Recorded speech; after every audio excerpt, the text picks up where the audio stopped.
Hello hobbyists, and welcome back to another Getting on the Tabletop. The series where I paint up some models for you so you can get inspired by those painting schemes and paint up your own models to get those models on the tabletop. But anyway, today we are doing a King Tiger. You guys seem to really love the Sherman video I did, so I decided I'm going to do a King Tiger. The evolution of the Tiger I tank for Germany in World War II, of course. This is a late era tank, came out 1944. It would have been the bane of the Allies if it had come out a little earlier, but unfortunately this tank did not come out until 1944, so it was in the late era of World War II, so it didn't really find enough success in the late era because the Allies had already taken up so much land and were pretty much pushing Germany back to the end. So I picked this up the same time I picked up my Sherman tank, and I've just had it in my collection. I haven't really been able to paint it up. I've just been kind of waiting for a time to paint it up, so I thought, you know what, the Sherman video did really great, let's paint up a King Tiger. So anyways, here is the King Tiger itself. Again, fully assembled. Now the turret is not attached to the head here. It just happens to be here for what we're going to do for the painting scheme for it. And of course I do have, as you saw on the side, these little treads here as well. They are separate from the tank. Right now the little holes that you see on the side, that's where they're going to be put. But we're keeping them separate to do a couple of schemes on the tank before we add these to them.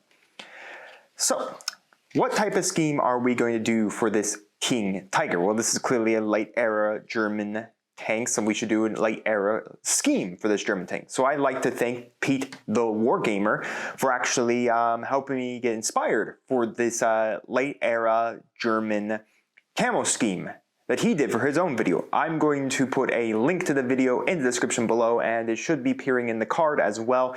If you guys want to go check it out, I've seen a lot of his videos as well. He has a lot of bolt action videos of painting up bolt action miniatures and tanks, and I think he's just really great painter. So do give him a follow as a subscribe and a follow as well. But yeah, I'm going to do a similar scheme to what he does, just a little bit different than his video. So if you actually want to see what the differences are, go check out that video. So the first thing we are going to do for this tank here is we're going to get the green color scheme. Now I've already primed it. I primed it in Skeleton Bone Army Painter Primer. So that's where we get the one color we need for the camo scheme. Now we're going to do the green camo scheme. Now in Pete's video, he uses blue tack or glue tack, I think it's blue tack, you'll have to correct me in the comments, but covers the parts he doesn't want to get the green on, and then sponges the green, or you can do it with a brush. But I want to do a little thing different. I want to airbrush the green camo on it.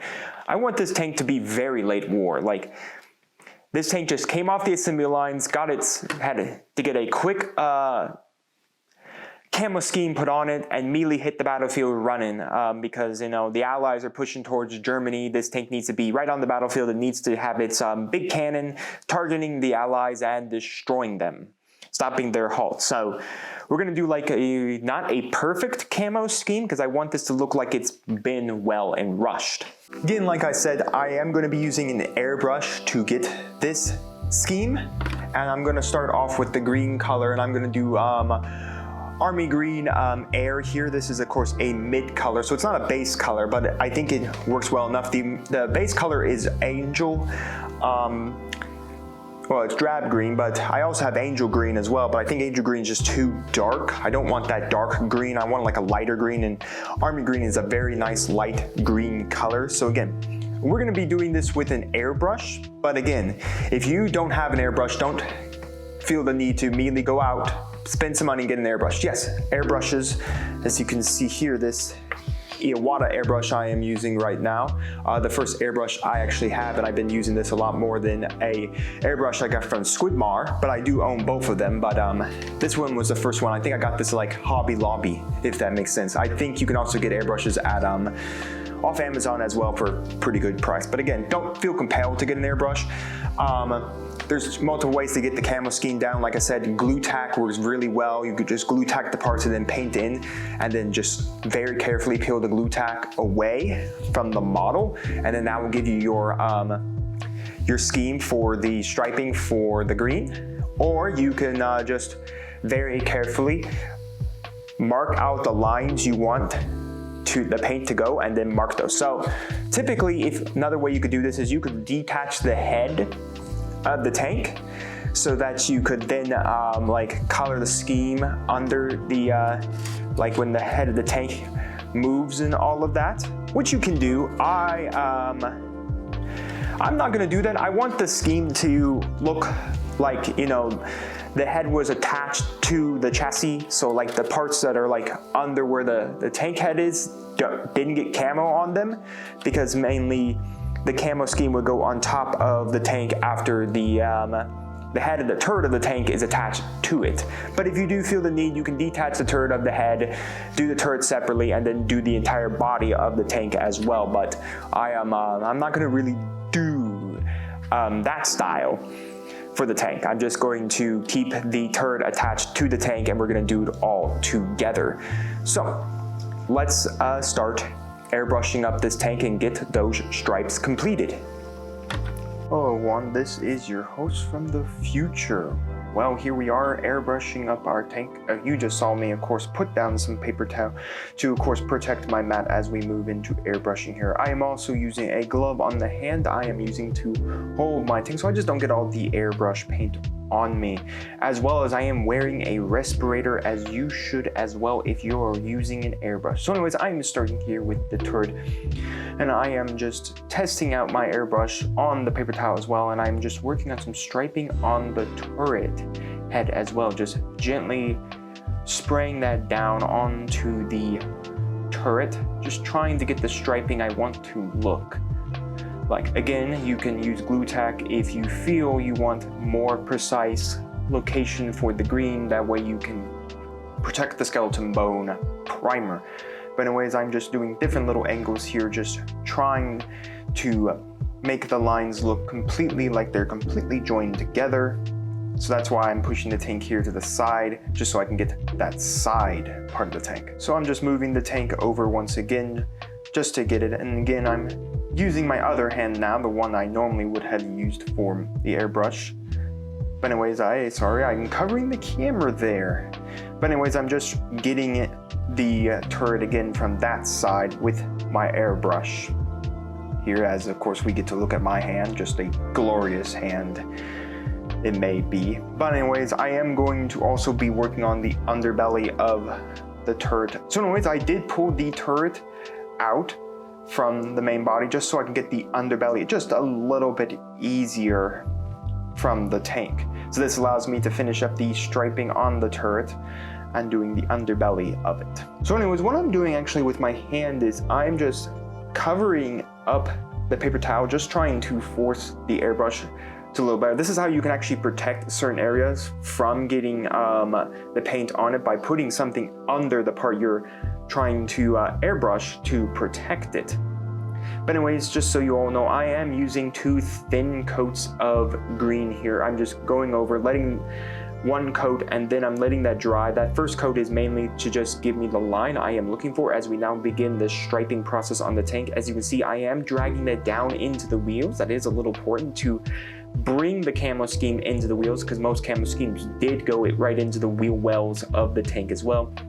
But anyways, once I have a good stripe I am content with, I just go back with my airbrush, darkening up some of that paint, and just confirming out that line. Again, I'm just tracing now the line that I just created onto the top of the tank, so I can, of course, make it look quite uniform when the turret is sitting straight flush with the tank itself. So once again, here I am just finishing up that striping effect on the other side, just so it's one whole uniform stripe, again leaching it down into the wheel wells as well. But anyways, I do this for the entirety of the tank until I have what I believe is a nice striping effect for the camo scheme. So there we go.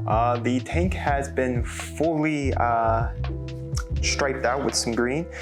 Thinking about it, maybe I should have actually gone with the Dark Angel green over the lighter Army green just to give a different contrast. But anyways, as you can see, it's kind of messy. There's a lot of spray went all over the place. I think if I had removed the turret, that might have been a little better. Like removing the turret and then spraying it that way, so the turret would be separate from the body, so I could do the gun a little differently. You know, I'll move this out so you can see just like a different taste of the gun, but I actually don't hate it.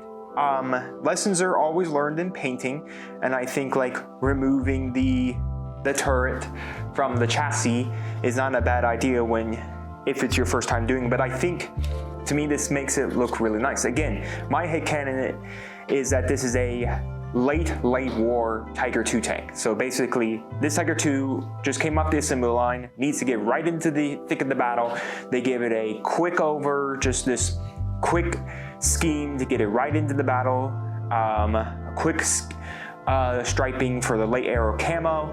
Just stripe it right up, get it right in the battlefield, get its crew ready to go right into the battle. So there's a few more things we can do here. Now, if you wanted to, there are pictures in the assembly guide, and as well as Pete does it, where they do little dots across the chassis. I'm not gonna do that. If you feel the need to do that, go right ahead. Also, I did bleed the green down into the wheels as well, just a little side note. But anyways, you could do all the little dotting across the chassis. Again, I'm doing this as an extremely late war King Tiger, meaning it's coming right off the assembly line, got this quick paint scheme. It needs to hit the battlefield. The Americans, the British, and the Russians are pushing against Germany. It needs to deal with the Allied assault, so it's just given this quick scheme. So again, if you wanted to put the little dotting across your striping, go right ahead. That is perfectly up to you. Again, my headcanon for this Tiger tank is that it is extremely late era, so they didn't really have a great amount of time to prep all the camo for it. They just gave it the most simplest camo scheme. They could prepare right off the assembly line and get it right into the battle. Yeah. So next up, we're going to do all of the steel. So we're not going to do any steeling for the turret. The turret is going to be in the camo scheme, so it hides itself among, of course, the tank. So what we're going to do is we're going to grab Necromancer Cloak. We're going to Necromancer Cloak up the gun, the treads, and then these little two back parts right here. And then of course the little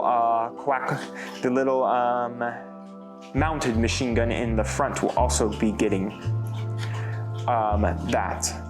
So yeah, we're going to also we're going to do all the cabling. We're going to do all the shovels. And again, if you've seen my past videos, I like Necromancer Cloak to be that realistic looking metal scheme that I am looking for. So again, we're not going to touch like little holsters that holding the shovels in place on the side of the tank. Those are going to stay that way. We're just going to do the treads, the little rivets in part of the tread. Again, this top part, we don't actually have to do the treads under there because those are never going to be seen by anyone who's going to be seeing this on the tabletop. If this is on the tabletop, the max they're going to see is this bottom part of the wheel well of the tread line. They're not going to see the above. Now, if this skirt wasn't here, which again, they can be removed. The model can be built without this skirt here. Typically, these were removed from what the model says. These were removed from the Tiger II, from the King Tigers, and basically they wouldn't have this skirt. But yeah, so we're gonna do that, and we're gonna do a couple of other little things. Again, we're gonna pseudo follow Pete the War Gamer's video. Again, that's why I say link down in the description below and in the card that I showed a while back if you want to see how Pete does it all together.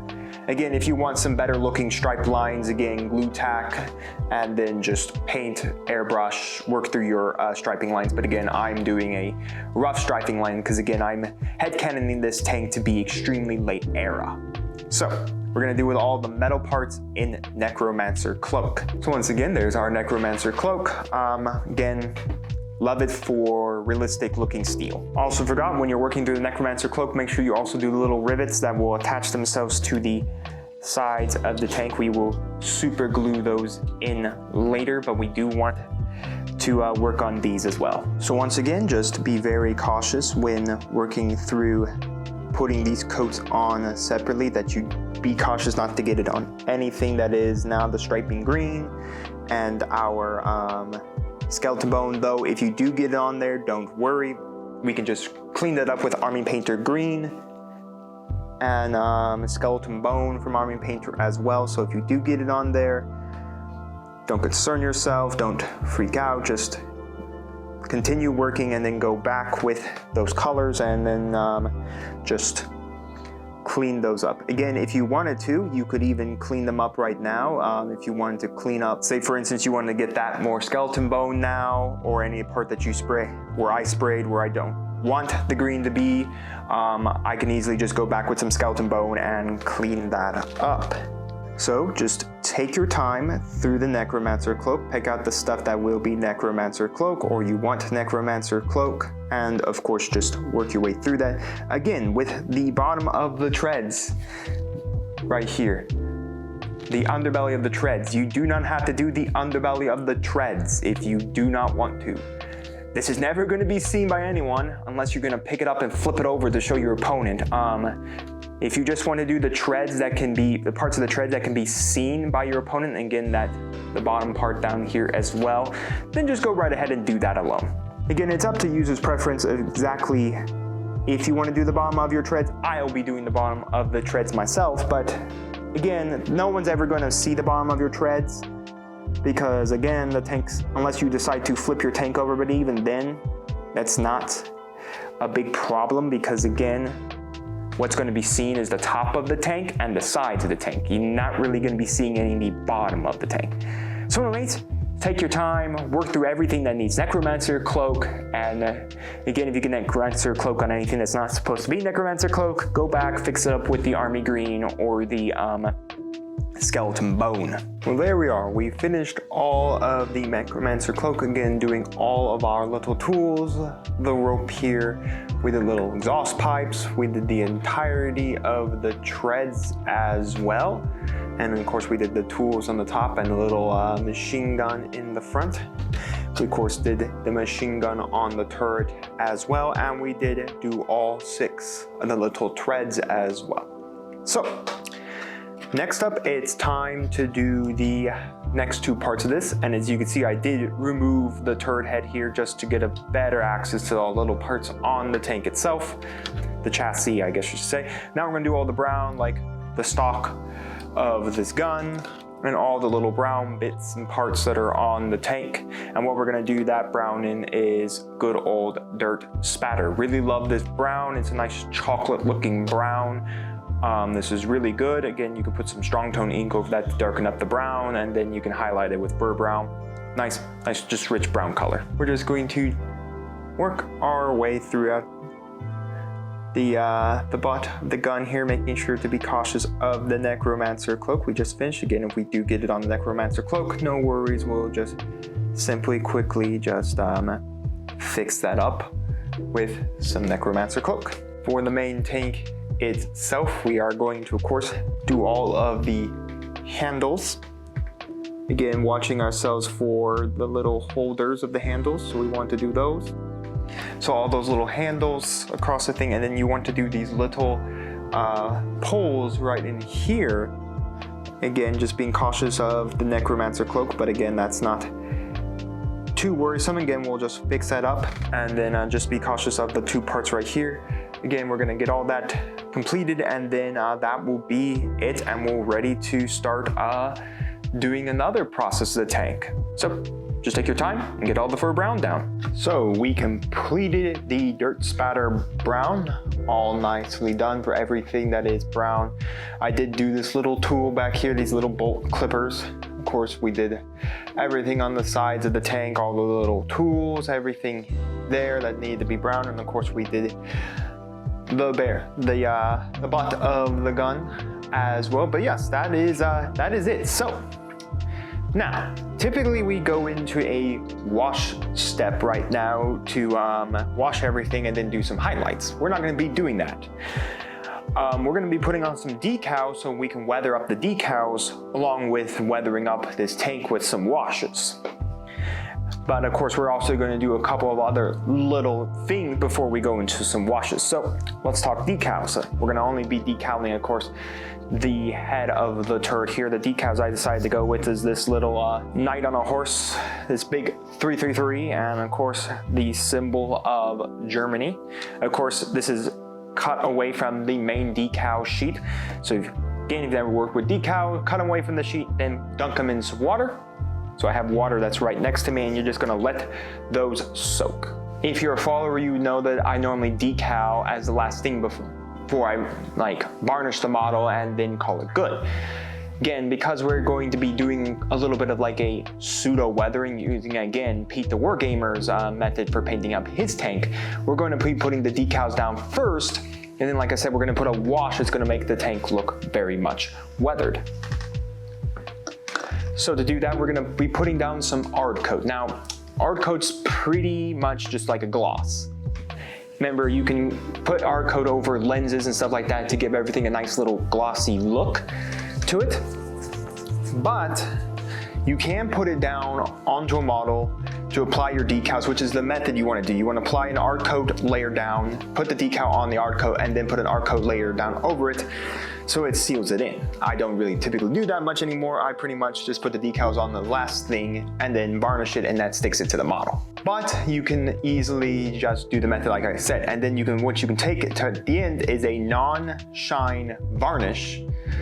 Basically, it removes the shine of this 𝐴𝐷_coat here over the model and remove the shine of the varnish. Of course, we will be doing that at the varnishing step as well. So anyways, I'm going to give a shake to the 𝐴𝐷_coat, and we're going to put it down.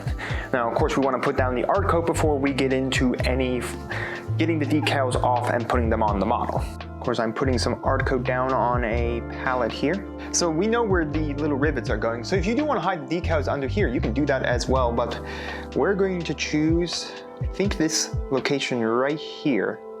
And again, I'm just going to apply some coat. Try to, when you do this, do make sure to get it in a nice, like, symmetrical look. So that way, you know, everything looks at least symmetrical on your model. So anyways, we are going to put this over this entire area right here. And of course, we're going to let the 𝐴𝐷_coat dry before we move in. And then we're going to probably just sweep it a little bit more over this way, just so that we can put our German symbol on the tank as well. So I think that is a big enough area. Again, we're gonna let this 𝐴𝐷_coat dry, of course, before we get down to the decals. And for the other side, we're just going to pick the middle portion. So about right here, I think, is a nice place to put it. Again, we're just going to get a nice large location, but trying to stay in at least a symmetrical looking shape. So when the 𝐴𝐷_coat dries, it doesn't look odd. Again, you can do this with any model that has decals, and this is the more preferred method of doing decals. I just recommend doing this before you varnish. That way you can remove all the gloss this has with like some anti-gloss varnish. So we're going to let that fully dry before, of course, we grab our models. So now that the varnish has fully dried, we're now going to apply each of the decals here. So I have a 3 here. I'm going to apply this 3 on this side of the model. Again, when I apply, I just want to use some have my brush nice and wet so I can push again the decal around on the area we worked on. Then, of course, after we've applied it, we're going to then gently just rub it down with a cotton swab just to push the decal onto that area that we put the varnish on. And it just absorbs up all of the water. We're going to do this for every single decal. Alright, well, we've finished the decals. You can see I changed out this decal because I couldn't actually get the jousting knight to work. So I just changed that to this little W tiger, and we still have the 333. So after we're done with all of that, we're once more going to utilize our 𝐴𝐷_coat, and we're just going to cover the decal.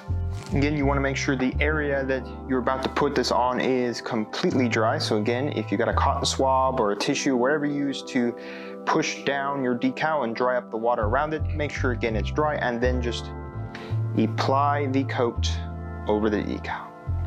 This will seal it into the model. This is what varnishing a lot of times does, and why I do decaling at the ends, because I varnish the model. So anyways, just go through your symmetrical area.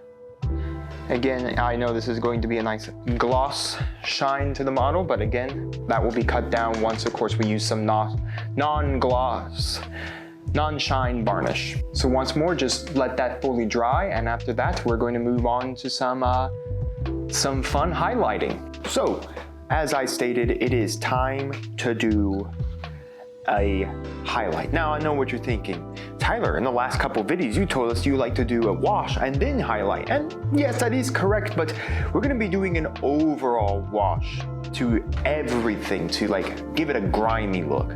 Again, thanks to Pete the Wargamer's video, he does a soft tone wash first, and then he does a strong tone over only the browns. And then of course where it would have been a little more grimier from the people getting out of the tank and all of that. So that's what my plan is. I want to highlight this so it looks like, you know, again, it came out of the factory, everything was nice and clean and proper once it was off the factory floor, and then we're gonna grime it up, and then we're gonna give a little couple of other areas some nice griminess, and then I am gonna do some chipping effects here as well. So let's talk about highlighting. Anyways, we're gonna work through all of the Necromancer cloak, and again, the gunmetal for all of that. We will be doing a gentle dry brush for this, for the turret here, and then we'll be doing a dry brush for the this machine gun up here. But anyways, to do that, I am going to go with a smaller dry brush here. This is a small dry brush from Army Painter. We will be doing a bigger dry brush for the tracks because this just has a more of a surface area. So we're gonna dry brush that, and I think I'm gonna either use a medium, a moderate dry brush, or the smaller version of this dry brush. So anyways, we're gonna put some of this gunmetal on a palette and then start working. Again, we'll do a normal like tiny brush to get all of the other parts. I'm probably also gonna dry brush the back of the tank as well. Now, of course, we're gonna start with the turret head here, but I did forget to mention we are gonna do a dry brush over each of these parts. I'm probably gonna use this little brush right here to work on them because they are pretty small. Now, if you do feel more comfortable, again, you can paste them onto the tank and then dry brush them. I just don't want to get any of the metallic that's not meant to be on the tank turret on this piece right here.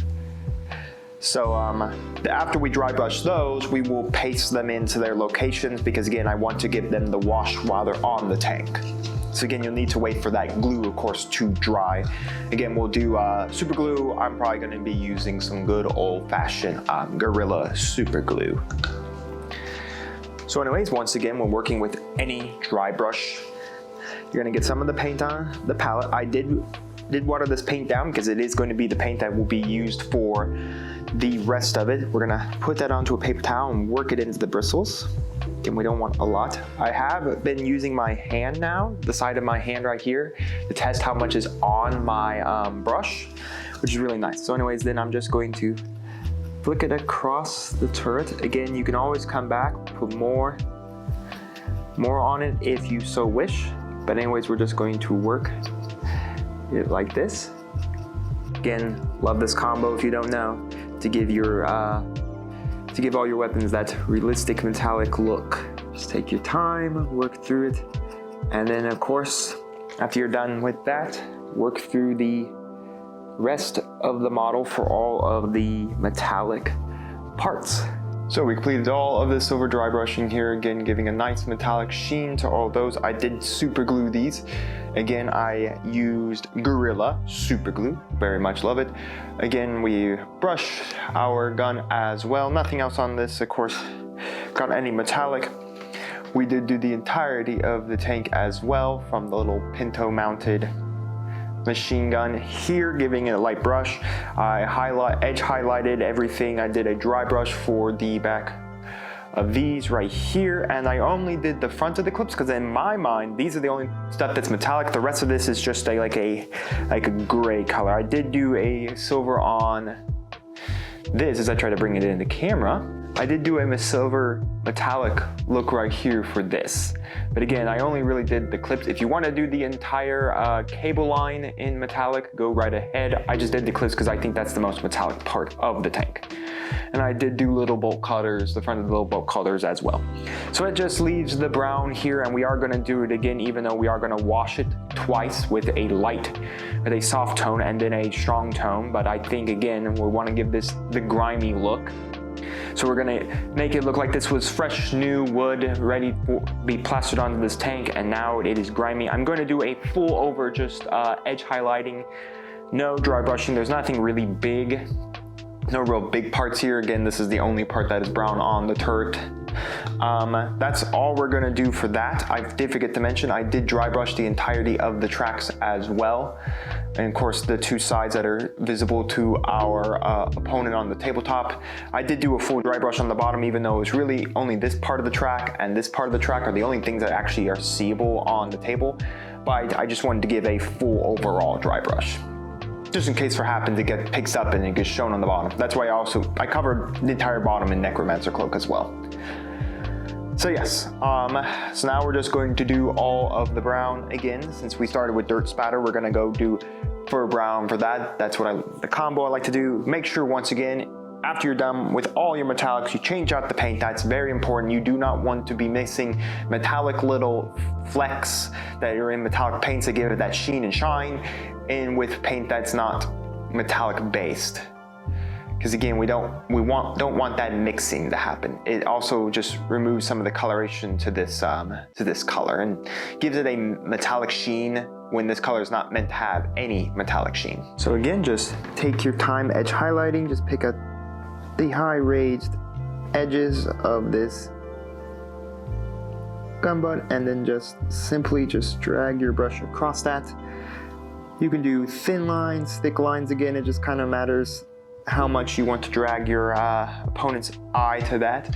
Now when I do like stuff like it's in this little curve section, I guess, of the back here, I don't think my camera picked it up too great, but like the back part of the gun, but I do just fully cover that in the highlight. So again, just take your time, highlight everything that is brown, and then we're gonna do some nice washing, and then we're also gonna do some chipping to the tank as well. So just take your time and work through it. So that is it. Everything has been completed and highlighted. We will be highlighting. We're not gonna highlight any of the tank body, anything of that. We're just highlighting just the gunmetal and the brown. That's it. If you wanted to highlight the rest of the whole body, be very cautious, but again, we're just doing a nice camo scheme here. We're not trying to highlight that. Again, we're kind of like doling it down so it hides among the trees and the foliage, and that's what it's going to do. We just gave everything else a nice highlight because what we're going to do is we're going to dole out the original color scheme. But again, if you wanted to do a full body highlight,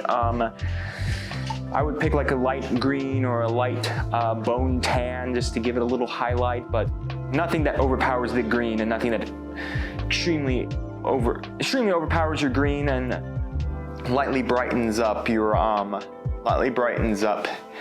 the bone color.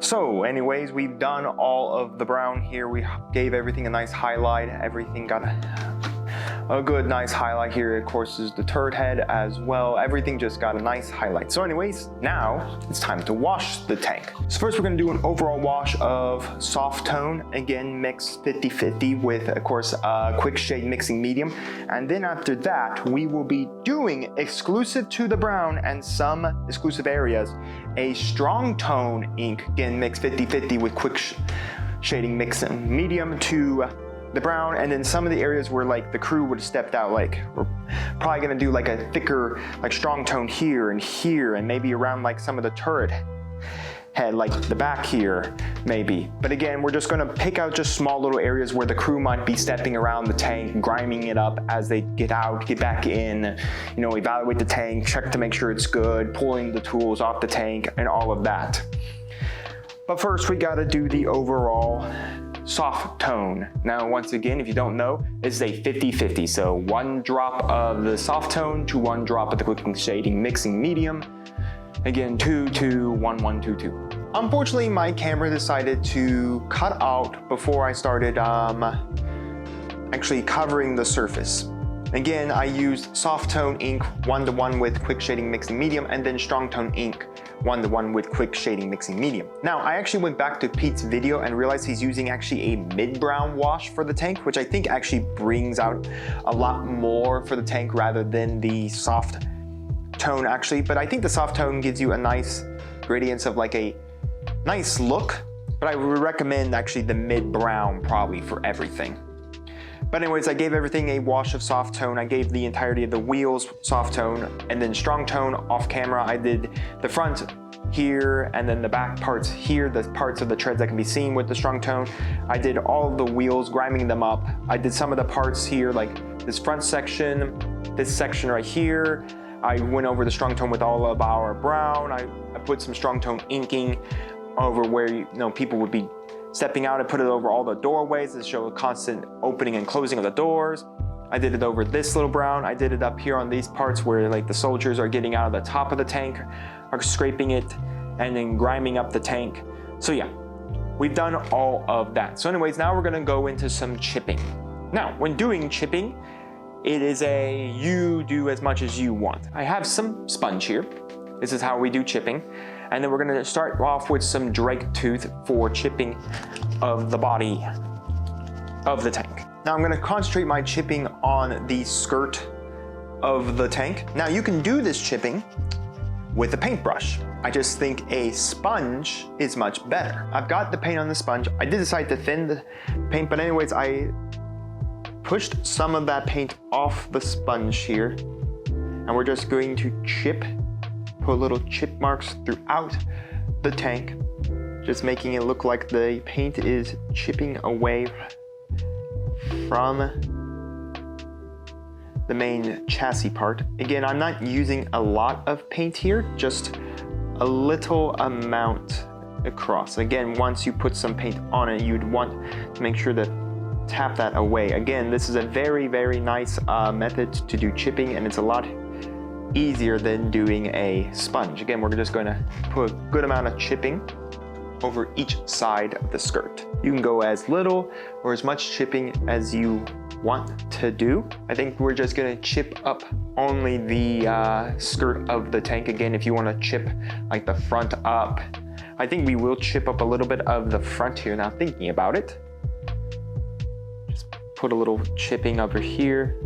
Again, to show that, the main skirt is just being chewed apart by damage and as the tank moves along in its path. But anyways, there we go. So we've chipped up everything for it. Now we're gonna do some very interesting parts to this, and I think this part of the gun. As many people know, since these tanks, of course, were diesel-based a lot of time, or oil-based, depending on, I believe, which one it is and what the engine is, a lot of these would be just covered in black soot as the engine pumps out constantly for the tank being always on the move. So there is a neat method back in the day when I was working on 40K models for like engine parts and stuff like that to give it a look of like covered in like thick layers of like black smoke and stuff. So anyways, we're gonna grab some matte black here and we're gonna do the exact same thing we did with the chipping, but we're gonna gently just do it over the exhaust pipe here just to show some nature of like thickening smoke has covered over it, and they really haven't had time to clean up the piping from the mass amount of smoke that comes out of it from the engine. Now, I've torn away the part that we had the drake tooth so I don't mix the drake tooth with the black here for this sponge. Anyways, we're gonna do the exact same sponging method. I've thinned the black paint down. What we're gonna do is we're just going to gently just sponge the black around the each of the pipes here. This just simulates the fact that these pipes are just covered in thick black soot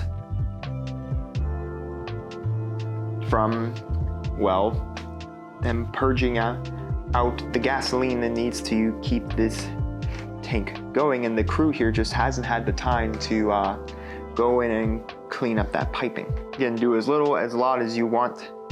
I would say you want to concentrate your thing on the top and the front, basically, because of the way it would billow out is this way, so it'd be coming down on it. But you might want to just get it on the top to show it. But we're also going to do a little bit of that on the front, on the turret up here, to show that, you know, every shell blasting out is slowly sooted up the main cannon. So we're just going to concentrate on the tip here and do some black here. So the soot and age of nature of this cannon, the blackening of this cannon as it slowly launches shell after shell from it. Again, we don't want to be overpowering, we're just kind of selectively trying to keep the camo scheme there. We're just show that this cannon has some pretty extensive use on it. So there we go. Nice darkening of the main firing mechanism, again, because it does have two little portholes where flames and gas would be disputed after the shell launches out of the main turret. We just want to make sure we cover that up. So anyways, again, this is a nice little effect you can give to show overuse of something, like all the smoke coming out of the back of the tank from where the engine is running, the constant sooting up of the smoke and the grime, and the darkening nature as shells are just launched constantly from the front of this turret. But that really is it. That is everything for this tank. Again, you just stick the turret to the body of the tank. Again, you can go around, chip up some other things if you wanted to chip it up, like the front of this tank. I'm just gonna do the skirt if you wanted to, say, put a darker smog like all over the cannon. Go back, maybe you want to do some mid-tone browns over some parts of the tank to show some more heavy grime or anything like that. Again, I know I use soft tone ink. I think that gives a subtle change in the look. I would highly probably more or less recommend mid-brown rather than soft tone ink, and still using the strong tone ink to show, you know, grime and gunk as, you know, the crew moves around all over the tank. But yeah, I think this came out really well. So my last thing is I'm going to give it a nice coat of a non-gloss varnish to, again, cut off the gloss from when we worked on the decals. And after that, we're gonna get on some glamour shots, of course. Well, folks, it's almost time for the famous glamour shots of our King Tiger. Once again, if you want to check out Pete the Wargamer's video, which inspired me to paint up my King Tiger, the same method he was using, check out the link in the description below for that video, or the card that should appearing over here in that corner over there,